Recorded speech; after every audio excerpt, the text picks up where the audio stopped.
yes, I mean, they are right now heading for their elections. We wish them well in that election. ভারতের পররাষ্ট্রমন্ত্রী S জয়শঙ্করের Dhaka সফরের আবহ ছিল শোক, স্মৃতি আর রাজনৈতিক সংবেদনশীলতায় মোড়া। কিন্তু দিল্লিতে ফিরে ভারতের পররাষ্ট্রমন্ত্রী এস জয়শঙ্করের কণ্ঠে শোনা গেল নির্বাচনের পথে থাকা বাংলাদেশকে ঘিরে কূটনৈতিক ভবিষ্যৎ নিয়ে তাদের ইতিবাচক প্রত্যাশার কথা।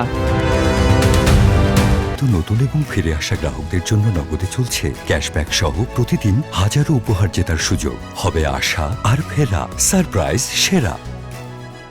শুক্রবার চেন্নাইয়ে আইআইটি মাদ্রাজে এক অনুষ্ঠানে প্রতিবেশী দেশগুলোর সঙ্গে ভারতের সম্পর্ক নিয়ে বক্তব্য রাখতে গিয়ে বাংলাদেশ প্রসঙ্গে জয়শঙ্কর বলেন, এই মুহূর্তে বাংলাদেশ নির্বাচনের দিকে এগিয়ে চলেছে।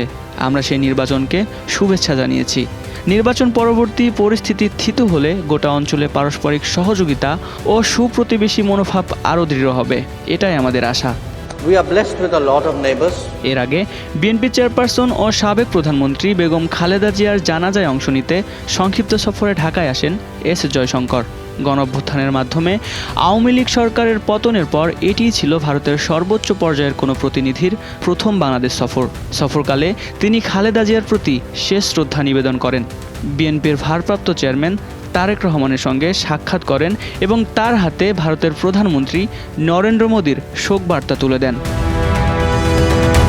চেন্নাইয়ের বক্তব্যে জয়শঙ্কর বলেন, ভারতের প্রতিবেশীদের মধ্যে ভালো মন্দ দুই ধরনের সম্পর্কই আছে, তবে অধিকাংশ প্রতিবেশী বিশ্বাস করে ভারতের উন্নতি হলে তারাও লাভবান হবে।